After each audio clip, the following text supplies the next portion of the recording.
It's Sunday, February 8th, and Armada 8605 has set sail from Gage Roads near Perth, Australia, and is not heading back out to the search area as many had hoped, but is instead sailing for the Pacific, putting the search for MH370 back on ice.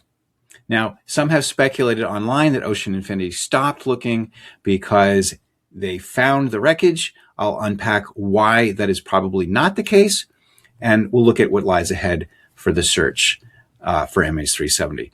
I'll also be unpacking the mystery of a long telephone call that Captain Zaharie Ahmed Shah took part in before setting off on the fateful flight. Who was the call with, and was it tied to the plane's disappearance? All that's coming up right now.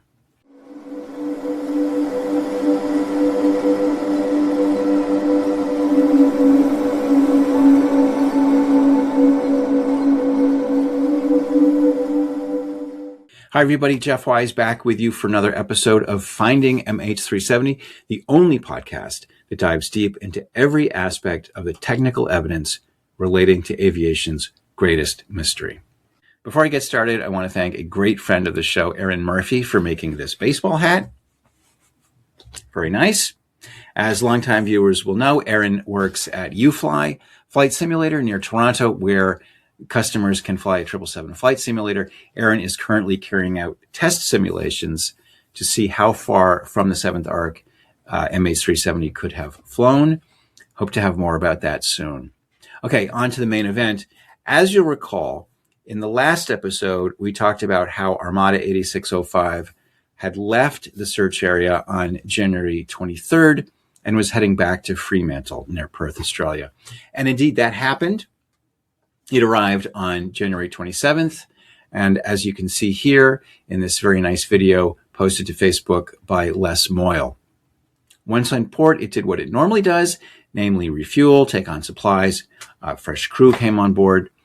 Here are some images of the ship docked at Henderson, posted by Les Moyle on January 29th. That same day, it left port. It sailed to the calibration area, so-called calibration area. You'll remember that this is an area of the seabed where some metal targets were deliberately sunk so they can be used to test whether side-scan sonar equipment is working properly. That got some of us excited about the possibility that they were preparing a return to the search area.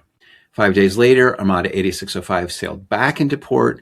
On February 2nd, Mike Exner and Amanos Gries in the old independent group of MH370 experts tweeted, quote, "They will be going back to the search area," end quote. But they didn't. The next day, the ship's AIS destination changed to Pago Pago. The day after that, February 4th, it set sail and headed south out of port, ultimately wound up tracking around the southern coast of Australia on its way to American Samoa, which left a lot of disappointment. Kevin Rupp tweeted, quote, "Well, the situation is truly bizarre. I've never seen anything like it. No notification from anyone about what's going on." That is still the case today. Neither Ocean Infinity nor the Malaysian government has issued any statement. The MH370 Families group on Facebook has no updates about it. We're just in the dark. But what I think is safe to say is that Armada 8605 is out of the picture for now. Up top, I mentioned that there has been some speculation on social media that maybe the reason that Armada 8605 isn't going back to the search area is that it doesn't have to, because after looking at the data that was, hoovered up by the AUVs, Ocean Infinity looked at it and realized that they'd found the wreckage. For instance, Twitter user ReginaBoy38 tweeted, quote, "I lean toward OI Ocean Infinity finding something of significance that forced a pause requiring further negotiation with Malaysian authorities." This seems very, very far-fetched to me. And it seemed that way to Kevin Rupp as well, who posted on February 6th, quote, "For what it's worth, I consider the talk of maybe they found it to be ridiculous BS. They spent over a week battling 6-meter waves out there before giving up and heading to port. While not satisfying, the correct answer for what is happening is I don't know, end quote. Yours truly tweeted, they seem to still be following the plan laid out in December 24, searched 15,000 square kilometers intermittently. I think they just ran out of time on this run. To which Kevin replied, this is most likely.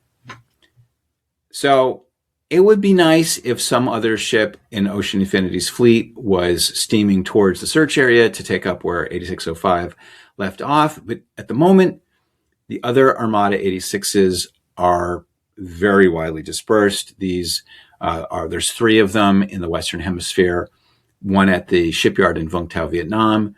One is currently sailing to Mauritius. I don't think it's likely that we'll see the search restarted anytime soon. And remember that last year the search was called off in early April because winter weather was coming in. So they're really running out of time in this search season. So if I were a betting man, I'd say it's probably going to be a long time until we see the seabed search for MH370 continue. It might not be till 2027. I hope I'm wrong. Okay, onwards and upwards. Let's talk about the mysterious 45-minute phone call with MH370 Captain Zaharie Ahmed Shah. The call came to light when a secret Malaysian police report not released to the public included the revelation that on February 2nd, 2014, about a month before the plane's disappearance, Zahari had had a 45-minute phone conversation with an aircraft engineer named Zulhaimi bin Wahidin, who later tried 3 times to call Zahari after the plane had disappeared. So that revelation raised a lot of eyebrows because whoever took the plane did things that were so technically sophisticated that they were beyond the ability of a typical airline captain. Notably, turning off and turning back on this satellite communication system that does not have an on-off switch. Required a fairly sophisticated knowledge of the plane's electrical systems. So was the call the result of Zahari's attempts to figure out the technical details that he needed to carry out this elaborate hijacking plan he had in mind?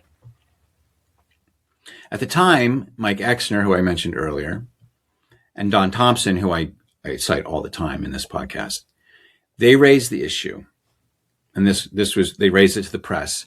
This appeared in various publications saying, quote, what was the substance of that long conversation? And who made 3 attempts to contact Captain Zaharie Shah later the morning of the disappearance?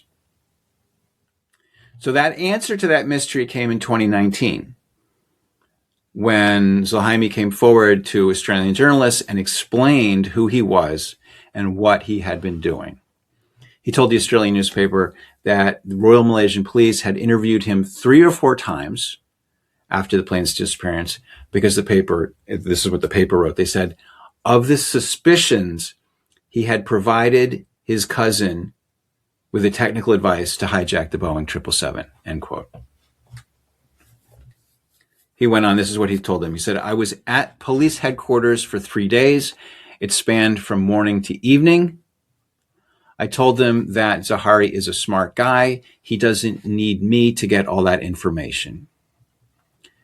The paper added that Zulhaimi noted that Zahari was a highly experienced aviator who held licenses to train and test other pilots, quote, so he knew a lot about the aircraft, end quote. Zulhaimi, at the time of this article, had gone on to work at a different airline. He said he felt, quote, uneasy, end quote, about his cousin's, quote, name being tarnished, end quote. He said, quote, they're trying to blame him for what happened, and it's very hard for me to swallow that because he's not that kind of a person. He was a lovely person. He had a lot of money. He was enjoying his life. Why would he kill himself for no reason? He had a good family and a good life, successful children. I don't think that people are crazy enough to kill themselves for nothing. Of course, he is innocent, end quote. So most of the staff at Malaysia Airlines knew him. They knew how they were related, but the police did not. And so he went on, according to the paper, quote, I asked them to get all of the information from the telco company, meaning I guess the cell phone company, to see how many times he's been calling me. When they found out that he had been calling me so many times for the last 10 years, then they did not question me anymore. They knew it was a genuine relationship, end quote. So the way they were related was that Zahari was this guy's father's younger brother's son. So they were cousins. Quote, we share the same grandfather. So that was the reason why we had that phone call. Nothing more than that. So this 45-minute phone call was a conversation between two relatives who knew each other well. So that's the mystery resolved. It is, as I often say, it's a mystery filled with mysteries, and many times they get resolved.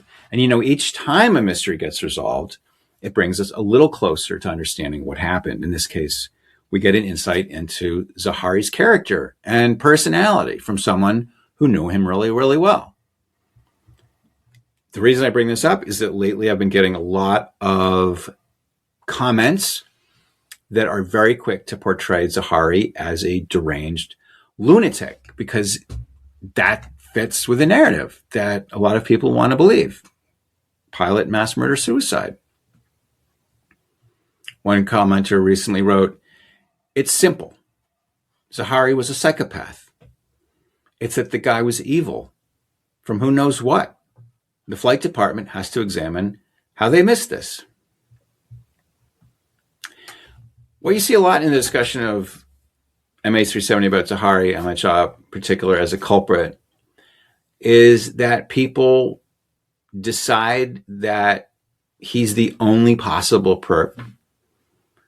And then they observe that only a complete lunatic could possibly do such a thing. Then they,